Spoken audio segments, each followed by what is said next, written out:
Монгол Улсын ерөнхийлөгч Хатмаагийн Батболот.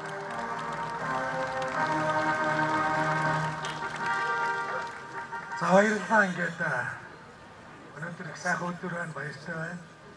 За би яг Монгол Улсын ерөнхийлөгч болчоо дотроо нэг бодож ирсэн юм бол Аз байхгүй нэг сайхан номын сан нээж нээлтийг хийх юмсан гэж боддог байсан. Хэдхэн хоногийн одоо дараахнаар ингээд Монгол Улсын их сургууль маань 75 жилийнхаа ойгоор энэ сайхан номын санг нээж байгаад би үнэхээр баяртай байна. Төмөр Баатар багштай баярлалаа, сайхан танилцуулга хийлээ. Ингээд үе үеийн одоо их сургуулийг төгссөн эрдэмтэн мэргэд багш нартаа бас энэ 75 жилийн энэ номын сангийн нээлтэнд дахин баяр хүргье. Ингээд сонсгол сайхан байна. Ягаад гэвэл бид нар дандаа гадаадынхны, гадныхны хийсэн зураг дүрс, гадныхны хийсэн юм гэдэг ийм болох юмсан гэж боддог байсан. Үе цагууд сайхан байсан. Сая энэ сургууль номын санг танилцууллаа. Энэ интерьер дизайнаасаа эхлээд барилгын тэр тавилга бүх зүйлийг Монголын компаниуд хийсэн юм гэж ингэж танилцуулж байгаа нь анхааралтай байна. Баярлалаа. Монгол ертөнцийг харах цонхож биднийг багад сургасан одоо сайжрах сурах байгаа.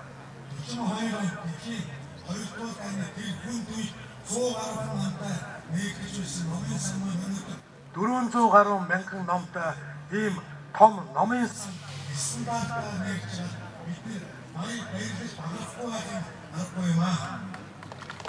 Ингээд энэ жишээ олон сайхан сургууль маань Монгол Улсын их сургуулиас салбарлаж гарсан олон сайхан дээд сургуулиуд аймагуд маань ийм сайхан стандартын жишг номын сантай болох болтугай гэж ерөөё.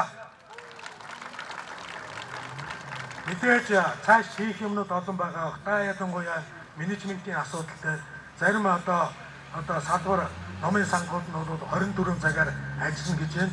Цаашдаа мэдээж иргэдэд нээлттэй ийм номын сан болох байхаа гэж бодож байна. Ингээд сайхан байна. Дахин баяр хүргье. Баярлалаа.